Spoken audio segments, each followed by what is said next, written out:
Fala pessoal, tudo bem? Quem fala aqui é Marcos Pinheiro, E Laura Faider. com mais um episódio do Essa Barra que é Gostar de SG. E hoje é o episódio de resenha, em que a gente pega um tema fundamental que tá rolando, que tu já ouviu falar, que tu quer saber mais, e destrincha ele aqui de um jeito legal. A gente sabe que sustentabilidade, ESG, às vezes tem uns temas meio malas, e a gente tenta trazer esse tema para ser legal, para ser razoável, para você entender o que você precisar entender.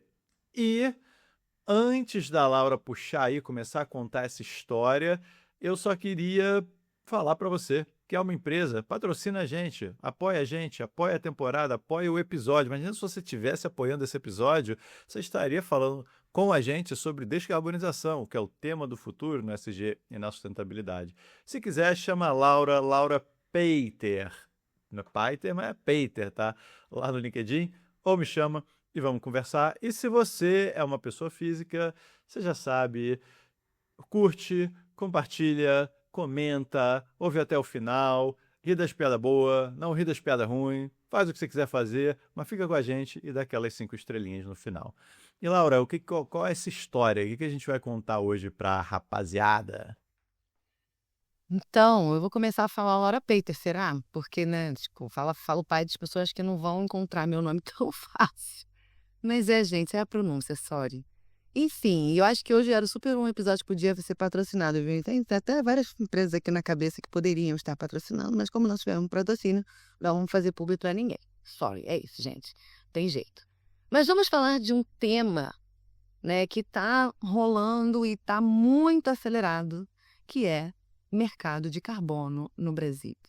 Eu acho que isso tá muito em alta, tá todo mundo tendo que entender isso, assim, meio que a jato, e o Marcos recentemente deu uma aula sobre isso, então ele vai dar uma aula só que numa mesa de bar aqui pra gente, sobre o mesmo tema, e a gente vai se complementando. Mas a gente estava conversando antes, né, de como falar sobre esse tema, e aí me veio uma coisa na cabeça que estamos nesse mesmo momento, todos nós aqui fazendo nosso infame imposto de renda, né? E na real eu não faço o meu, eu tenho que pagar para alguém para fazer, porque eu não tenho a menor paciência. Mas é aquela coisa que assim, caraca, o imposto de renda é muito complicado, é muito difícil, é uma coisa insuportável. E eu acho que essa coisa do mercado de carbono é meio que o novo imposto de renda do SG, você não acha, Marcos? Eu acho. Primeiro que eu já fiz imposto de renda, graças a Deus. A gente está gravando isso no dia 19/5. Eu fiz no começo de abril, estou na fila de restituição. Agora, tirando desse tema contábil, sim, a regulação de mercado de carbono é super embolada, mas eu tenho a impressão que você roubou essa deixa de alguém, não? É, sei, você botou no seu LinkedIn, virginiano insuportável que fez as coisas com antecedência e organizado. É isso, é assim, né? Parabéns, parabéns. Eu não, eu tô aqui, tava esse fim de semana, mas eu pago alguém pra fazer, gente, não tem condição. Roubei, mas eu achei ótima essa analogia, porque eu acho que faz muito sentido. Até eu, quando eu fui, assim, dar uma estudada mais aprofundada, porque às vezes a gente tem que estudar, gente, pra falar com vocês também. A gente sabe, mas, tipo, não sabe em profundidade. E eu falei, cara, eu preciso estudar, porque eu sei, mas, assim, tem detalhes que eu não sei, né? E eu sentei, estudei para poder trazer com mais profundidade aqui, porque o negócio não é tão simples, mas quando você vê, é médio simples. Eu acho que é meio assim, por aí, você não acha? É médio simples, mas tem aquele probleminha que a sustentabilidade ama ter, que é o quê? Sopa de letrinhas. Então hoje a gente vai falar de COP, a gente vai falar de SBCE, a gente vai falar de escopo 3, que não é uma sopa de letrinhas, mas, pô, escopo 3, né? Não são, o ponto aqui não é nem ser sigla é a consequência. O ponto aqui é que nunca é um nome maneiro. Já notou? Materialidade. Gente, materialidade não quer dizer nada. Você vai dar palestra disso, ninguém entende. Escopo 3, gente, por que o nome é escopo 3? Por que não é escopo externo? Escopo dos outros, escopo da galera? Não, escopo 3. O que é 3? A gente vai contar essa história toda. Certo, Laura? Vamos contar essa história ou não vamos? Bora, eu acho que assim, um resuminho, muito resuminho mesmo, é que é tipo, o governo criou basicamente um sistema para colocar limite de emissões de gases de efeito estufa para empresas dos setores mais poluentes. Então funciona num tweet aqui, nem sei se não existe mais tweet, né? De um X aqui. Emitiu acima do limite, vai precisar comprar cotas ou créditos. Emitiu abaixo, você pode comercializar esse excedente. Já dando uma explicadinha pequenininha aqui. Começamos assim? É o sistema. É o sistema, ele se chama, tem um nome bonitinho chamado Cap and Trade, que também é um nome que não explica porra nenhuma, mas vamos lá. O que é Cap and Trade? Você tem que gerar custo e você tem que gerar ganho. E o que isso quer dizer? Isso é a base do mercado de carbono, tá? Então, se você tem um limite e acima desse limite você precisa pagar se você emitir, você tem um risco, você tem um custo. Se você tem um limite e abaixo do limite você consegue emitir créditos que as outras pessoas compram de você, você tem um incentivo para, ao invés de ter prejuízo, ter lucro. Não é basicamente isso que o mercado de carbono faz regulado no Brasil. Tudo que a gente vai falar nos próximos 20 minutos orbita em torno disso, um limite que algumas empresas vão ter que ficar abaixo, ficar acima vai ter que pagar, ficar abaixo vai ganhar dinheiro com isso.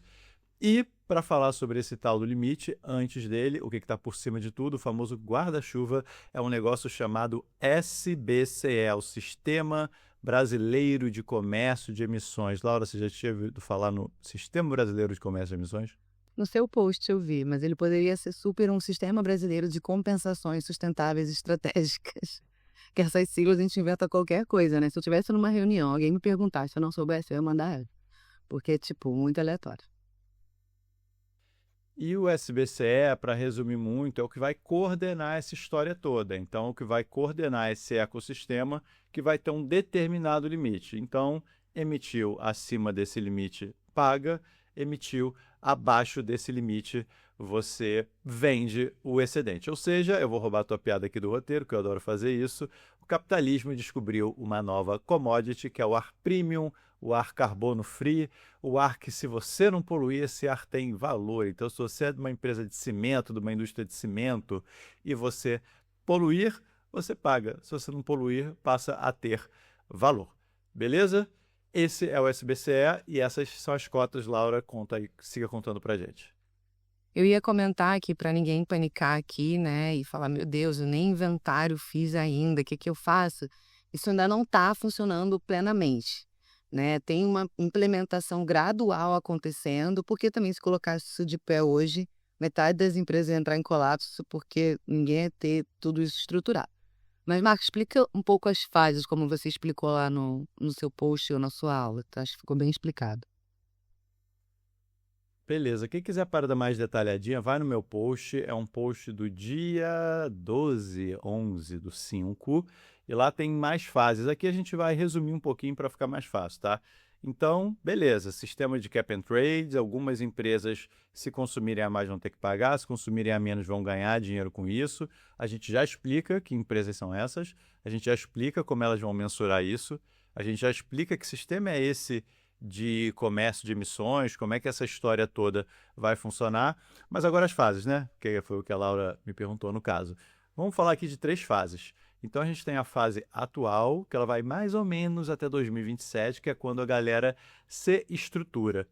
Depois a gente tem a segunda fase, que ela vai de 2027 até algum lugar de 2030. Pô, 2030, meu irmão, tô fazendo o podcast 26 sobre essa história. É isso aí mesmo, 2030. Década de 30. Década de 30, tá, família? Não é 30, não. É década de 30.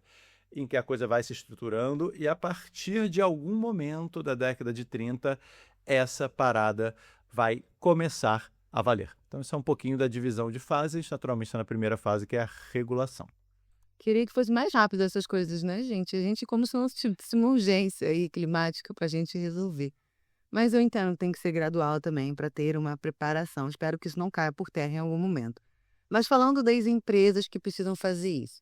Então, empresas que emitem acima de 10 mil toneladas de CO2 por ano vão precisar medir essas emissões, monitorar, reportar, apresentar planos de monitoramento, estruturar a governança de dados.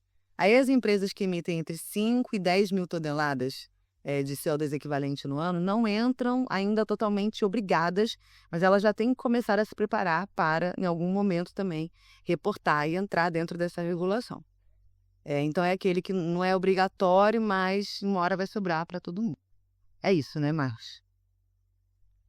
É isso, e se você que está me ouvindo, Letícia, você trabalha numa empresa que não emite 5, que não é... Vamos começar. Eu não sei quanto eu emito. Temos um problema, já vamos falar de inventário. O Laura vai falar de inventário agora, já já. Mas beleza. A Letícia, eu sei quanto eu emito 3. Então eu tô fora. Vamos com muita calma. Você está fora dessa regulação direta, está fora. Você não é empresa de cimento que vende bilhões, fatura bilhões, então beleza, você está fora. Agora você saiba que você vai entrar nesse bololô, que essa valsa vai te pegar, que essa ciranda vai dar mão para você, em breve, porque você está na cadeia de valor de alguma empresa que vai ser regulada. E essa empresa vai precisar entender o que a cadeia dela está fazendo. E essa empresa vai vir em cima de você. Então, se você acha que só pelo fato de você estar tomando o seu todinho gelado, tô brincando, isso é a respiração em porta dos fundos. Não, você acha que só pelo fato de você estar fora desse limite você não vai pegar? Sim, Letícia, vai pegar. Então é isso. Acima de 10 está compulsoriamente na regulação, de 5 a 10 tem alguns ajustes, abaixo de 5 não tem, mas tu vai na cadeia. Então, no fim, próxima década, esse negócio passa a valer direto ou indiretamente para todo mundo. E aí a rapaziada vai ter que começar a fazer o tal do inventário que Laura Paiter, a Anne Hathaway de Copacabana, a gente pulou essa referência no roteiro. A Anne Hathaway de Copacabana vai nos explicar o que é Ah, inventário. que adoro. Quero muito a chamada de Anne Hathaway de Copacabana, gente. Agora então que eu vi de espada dois. Vamos explicar, mas assim, essa obsessão com a Letícia é engraçado, né? Tudo tem quadro. Pior que é maravilhosa, a gente adora ela. É a profissional média de sustentabilidade, bichinha. Vamos lá. Então, vamos falar de inventário. O que é o inventário, né? Eu recentemente fiz o inventário da Profile, que é a empresa que eu trabalho. Foi um processo super legal, né? O inventário, basicamente, é quando você vai medir quanto a sua empresa emite. Normalmente isso é feito por uma consultoria. É importante ser feito por uma terceira parte para não ter viés, né? Então, normalmente tem 1 zilhão de consultorias que fazem inventário. E nesse inventário, eles vão medir 3 escopos. O famoso escopo 1, 2 e 3, a tríade sagrada da sustentabilidade, escopo 1, 2 e 3. O escopo 1, ele é o que a empresa emite diretamente. Então, assim, é um gerador que você tem. Eu até, no inventário que a gente fez, eu me surpreendi, porque assim, o ar-condicionado, o extintor de incêndio do escritório, juro, porque é um escritório, assim, né, que a gente não tem fábrica. E aí, o que é escopo 1? Eu falei, não tem escopo 1, não, o ar-condicionado, mesmo desligado, ele emite lá o HCFC. E o extintor de incêndio também, mas enfim, para a gente foi isso, mas no geral, empresas, principalmente empresas que são grandes, indústrias, têm gerador, e o gerador normalmente entra no escopo 1, por exemplo. O escopo 2 é a energia gerada da energia elétrica que você compra. Então, aquela famosa conta de luz. Aquela conta de luz que vai chegar, você vai ver quanto que você consumiu de luz, e aí a consultoria vai ver da onde veio aquela luz ali, para entender, né, se foi hidrelétrico, e depende do estado que tá, do lugar que tá. E o escopo 3, que é o meio que o ignorado, né, o irmão feio da tríade aqui, que é a cadeia de fornecedores, que é o que o Marcos estava falando agora. Então, o escopo 3 é seus fornecedores, o transporte das pessoas até o seu escritório, isso também é escopo 3. As viagens a negócio, que a gente subestima, mas quando você coloca na ponta do lápis, a maior emissão é viagens de negócio. Por exemplo, a Profile, a maior emissão é escopo 3, viagens de negócio. E sabe o que eu aprendi também, Marcos? Olha que coisa interessante, aprendi também fazendo inventário. A minha empresa trabalha home office. Eu sei que muitas empresas trabalham híbrido, né? Alguns dias home office e alguns dias presencial. Os dias home office também entram. E eles entram no escopo 3. Eu achei que era escopo 1 ou 2. É 3. Então, por exemplo, a Profile tem um escopo 3 maior e o escopo 1 e 2 quase nada. Mas o home office, ele entra no escopo 3 e você também, sim, vai ter que... É um saco, tem que mandar formulário para saber quanto que as pessoas consomem de luz, não sei o que, blá. Mas é tudo meio que uma grande estimativa. E aí você faz o seu inventário. E aí tem várias formas. Você pode mandar ele para o CDP, para ele, né, ser mais robusto, você pode certificar ele, você pode submeter ele nos regras de protocolo, tudo isso para mostrar que você está ali se comprometendo com a transparência das suas emissões. Expliquei bem? Explicou super bem. E para você que está ouvindo a gente e nunca tinha ouvido falar, ou mesmo tinha ouvido falar, o escopo 3 é a grande treta. Porque escopo 1, cara, vamos lá, vamos pegar um outro exemplo mais punk aí que o que a Laura trouxe. Empresa que pega a batata, frita a batata e vende a batata. Beleza? A empresa também conhecida como uma indústria. essa indústria, o escopo 3, o escopo 1 dela, beleza, a indústria, a transformação e tal. A energia é o escopo 2, é o que ela compra para mover as máquinas, energia que move máquina, beleza. Cara, o escopo 3 é desde o trator que tá, meu irmão, fazendo a batata lá atrás. Depois o caminhão que traz a batata. Meu irmão, tu imagina você conseguir influenciar todos esses atores, se eu sei lá quantos mil fornecedores de batata, para eles diminuírem a pegada de carbono do trator. É o caos. Realmente é muito complicado. E não só é o caos, como é muito difícil, porque o escopo 1 dessa empresa, que é a empresa de batata, ela tende a não querer mexer, porque tem custo, porque tem um monte de coisa. E isso é o seu escopo 3. E esse é o grande problema. E é por isso, fazendo a costura com o que eu falei aqui em cima, um pouquinho antes, é por isso que eu falei, cara, mesmo que você não pegue a regulação do mercado de carbono, não pegue para você diretamente, o teu escopo 1, vou trocar de Letícia, Stephanie, o teu escopo 1 é o escopo 3 da empresa que está regulada. Então ela vai te pressionar para reduzir. Por quê? Novamente, e vamos lembrar, a gente está num mercado, no mercado de carbono, que hoje não é um mercado, porque não está regulado, passando a ser regulado, vamos lá, a empresa pode emitir até aqui. Se ela emite aqui, ela precisa pagar. Se ela emite aqui, ela consegue negociar os títulos da diferença do que ela poderia estar emitindo. Então, para ela é interessante incidir em todos os escopos para que não haja emissão, inclusive na sua empresa um pouco menor ou média que não está nesse bololô. Então vamos lá, esse é o mercado de carbono, essas são as fases, esse é o famoso inventário e esses são os escopos. Agora, Laura, me conta o seguinte, será que essa história resolve o problema?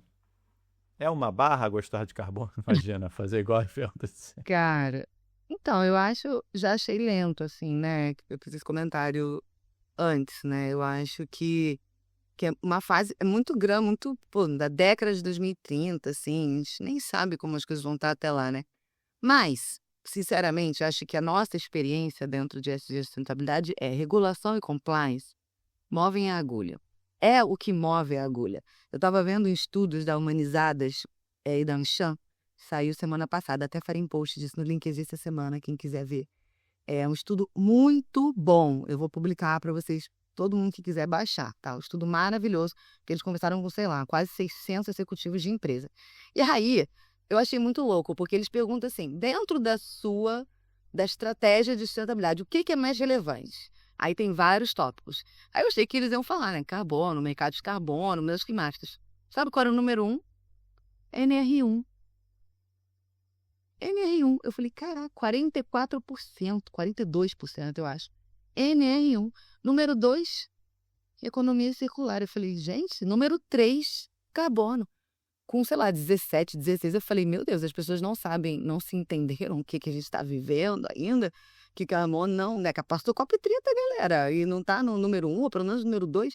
E aí, isso me acendeu um alerta de que, cara, enquanto isso não entrar forte, como a NR1 entrou forte, né, uma norma, uma regulação, uma coisa que vai ser aquele espetinho ali, no bumbum dessa galera, não vai andar, vai ficar, ano que vem a gente faz, mas quanto fazer esse inventário? Ah, tem jeito pra isso não, ixi, dá pra fazer com IA? Aí não dá pra fazer com IA, não, esquece isso, não vamos, porque agora é tudo isso, né? É tudo querem fazer com IA, ninguém entende. Então, eu acho que é bom. Agora, se resolve o problema, no momento não. E não sei. O que você acha? Eu acho isso. Cara, eu acho que é por aí também. A gente está vivendo isso em FRS, né? Você deve estar vivendo aí também com algum cliente. E, cara, quando você tem o IFRS, que é a regulação, a gente falou disso 2, 3 episódios atrás, cara, é o primeiro momento em que você consegue sentar com a área de riscos, com a área de governança, com a área de contabilidade. Historicamente, a rapaziada da sustentabilidade não consegue sentar com essas áreas e tratar coisas da estratégia do negócio. Não é assim que funciona, a gente sabe disso. E agora a gente está fazendo, cara. Agora está rolando porque existe uma regulação que tem que reportar, seguindo o modelo IFRS S1 e S2. E essa regulação, ela obriga essa galera a sentar à mesa e a galera senta na mesa. Então, assim, a regulação tem essa delícia. E essa regulação, a CVM 193, a IFRS que a gente falou, dá scroll aqui que você vai arrumar um episódio bom pra cacete sobre a IFRS, tá? Essa regulação da IFRS, ela ainda não gera resultado financeiro negativo, né? Ainda não tem impacto financeiro claro porque ninguém sabe o que vai acontecer com quem não reportar ano que vem, como a CVM está pedindo. E a regulação do mercado de carbono tem, cara. A parada ela é justamente baseada em se você não fizer, essa parada vira um custo. E aí vai ser literalmente o imposto sobre o carbono. Se tu não fizer, vira um imposto. Se tu fizer, vira receita, então tu tem argumento para sentar com a galera e conversar. Mas eu faço coro à sua questão. Será que a gente tem tempo para uma transição tão longa? Porque aquela história de todo mundo que já ouviu 1000 vezes.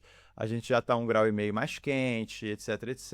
Então, pô, é lento, necessário, é um pouco lento e vamos esperar que quando o incentivo financeiro chegar, as empresas vão ter mais impulso do que agora, que a parada ainda é voluntária, que a Stephanie, que a Joana, e seja lá quem for, precisa ficar enchendo o saco do CFO para fazer o relatório, o inventário, etc. Então, vamos torcer, mas eu sei que você tem uma experiência real, né? Você quer contar historinha aqui nessa reta final da nossa É. conversa? Conta aí. Quero. Eu tenho homens também que trabalham com sustentabilidade, viu? Não só Stephanie, Joanas e Letícias e Lauras. Tem Vitor, tá? Aqui tem uma galera também. Renatos, tem muitos homens que trabalham com sustentabilidade. Mas beleza, vamos lá. Experiência real, então, não é bem do mercado de carbono, obviamente, né? Porque ainda não tá rolando ainda. Mas é a minha experiência fazendo um inventário e fazendo também uma compra de crédito de carbono, que eu nunca tinha feito. E eu achei um processo muito legal. Então, se você é uma empresa que já está mais adiantada, fala, deixa eu organizar esse rolê para não ser pega, tipo, de calças curtas, deixa eu ver o que fazer. Isso é um processo legal. Então, basicamente, como é que funciona, né? É uma curiosidade, acho que as pessoas têm. O que eu faço depois que eu faço um inventário? Como é que eu me torno carbono neutro? Né? Não aquele carbono neutro que a gente quer botar lá no nosso LinkedIn, empresa é carbono neutro, olha só, maravilhosa. Como que isso funciona? Funciona o seguinte, você vai fazer um inventário que a gente já explicou aqui, pá, não vou explicar de novo. Depois, você vai ver quanto que você emitiu no seu total, quantas toneladas de carbono você emitiu. Óbvio, você tem que reduzir, tá, gente? Não é só comprar crédito de carbono, não, tem que reduzir também. Mas tem uma parte que é inevitável, são, né, as emissões inevitáveis, isso você pode compensar. E aí, como é que funciona? Existe todo um outro mercado, que é esse mercado, o mercado de carbono, gigante, que tem, tipo, brokers, né? Tipo essas coisas que a gente não entende nada de investimento, que o corretor vai explicar para você, e você fala, ai, tá, faz se quiser, porque você não entende, eu sou assim. Mas também existem brokers. E essa galera, eles fazem essas transações entre empresas que querem comprar créditos de carbono e empresas que vendem créditos de carbono. Cada crédito de carbono... Não, peraí. Calma aí, deixa eu voltar aqui. Quem são as empresas que vendem os créditos de carbono? Isso também foi uma coisa que eu aprendi nesse processo. É uma lista enorme, Existe projeto, na real, de tudo que você possa imaginar. Então, tem projeto de reflorestamento, projeto de conservação, tem projeto de gestão de resíduos, tem projeto de aterro sanitário, que faz a captura do metano, tem muitos projetos de energia renovável, que são os mais baratos. E eu achei que era uma fortuna, isso também foi outra coisa que me surpreendeu. Eu achei, assim, que a gente ia pagar, sei lá, 50 pau, sei lá, achei que a gente ia pagar muito caro. Cara, os créditos de carbono, cada crédito de carbono é entre 20 e 100 reais cada crédito, né? Aí se você emitir 10 mil, né, toneladas, todas equivalentes, é uma coisa. Mas no caso da Profile foi pouquinho, era tipo 40. Então, você consegue escolher um projeto legal. Mas mesmo se você emitir muito, você consegue comprar crédito de um projeto que talvez seja um projeto mais simples, né? Então, que também está lá, está certificado, está dentro das plataformas. E aí você escolhe o projeto, fala, beleza, quero comprar esse projeto. E aí você entra nesses brokers, a gente usou a Carbon Next. Eu sei que eu falei que ia não fazer publi, mas, né, foi quem a gente usou, é verdade. E a gente usou a Carbon Next, e aí a Carbon Next, ele vai lá, compra o crédito de carbono, você paga uma nota fiscal, e depois eles mandam para a Verra, que é acho que vocês já me ouviram falar nesse nome, que é a verificadora que fala, este projeto, sim, que você está comprando possui crédito de carbono e sim está fazendo essa captura do carbono da atmosfera, e você ganha esse certificado de carbono neutro.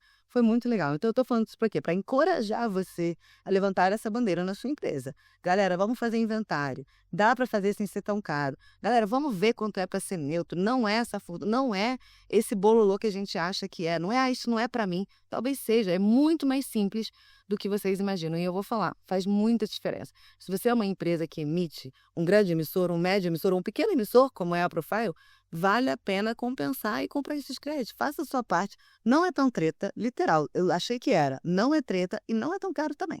Então, assim, não vai comer seu orçamento inteiro. Dá para botar aí. Vamos lá, todos juntos. É isso aí, com um pequeno incentivo no final. Mas muito maneiro, eu nunca tinha ouvido falar, nunca mesmo. Quer dizer, eu tinha ouvido falar, nunca fiz, né? Já tinha ouvido falar. Nunca fiz compra de crédito de carbono e maneiro. Realmente, você falou, quem nunca fez, parece que é coisa de outro mundo. E na minha cabeça era isso, pô, deve ser complicadão. E pelo visto não, né? Tem um mercado estruturado foi até bom você ter falado desse caso, porque isso é um pouco do mercado brasileiro, né? A gente falou do SBCE, Sistema Brasileiro de Comércio de Emissões, e vai ser isso que o Brasil vai ter, é isso que o Brasil está estruturando para que as empresas emissoras possam fazer. Então, dando um resuminho aqui, o SBCE é esse sistema macro, vai ser tipo a gente da economia me perdoe, tipo uma bolsa de valores ali de créditos de carbono. Ele vai colocar um cap ali, uma cota que determinadas empresas podem emitir. A empresa que emitir abaixo da cota pode vender o crédito. A empresa que emitir acima da cota vai ter que comprar crédito. Então vai ser um mercado ali de compra e venda, uma bolsa mesmo de créditos. As empresas que vão ser pegas no primeiro momento pela regulação são as que emitem acima de 10 mil toneladas. 10 mil toneladas? 10 mil toneladas, né?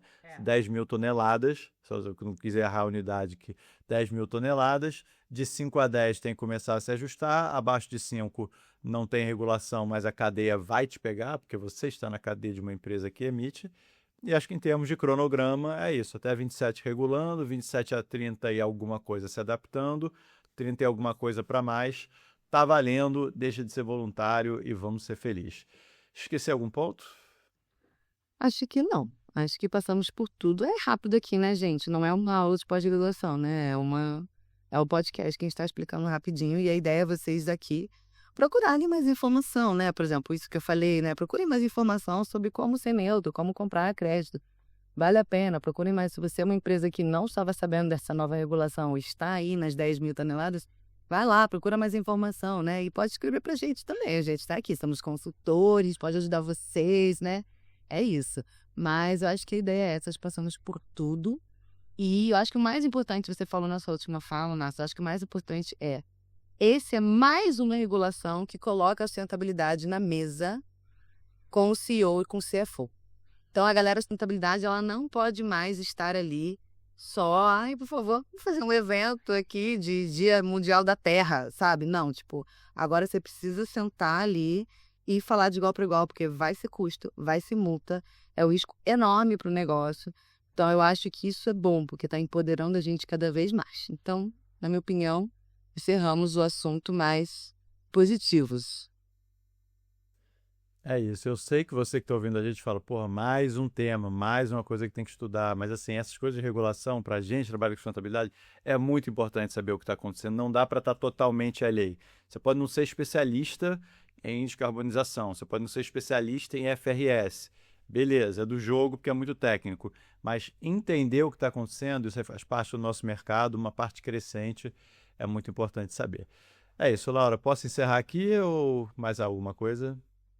Não, podemos encerrar. Acho que já deu nosso tempo aqui, de quanto tempo as pessoas aguentam escutar um assunto tão chato. Mas espero que tenha sido divertido para vocês, gente. Comenta isso, foi legal. É isso, gente. Espero que você esteja aqui. Espero não, se você está me ouvindo é porque você ficou até aqui com a gente. E obrigado, então. Obrigado, Laura, por ter vivido aqui esse debate sobre descarbonização. E obrigado a você que está com a gente aqui até o final. E a gente, em 15 dias, volta com um novo episódio do Essa Barra, que é Gostar de ESG. Até lá.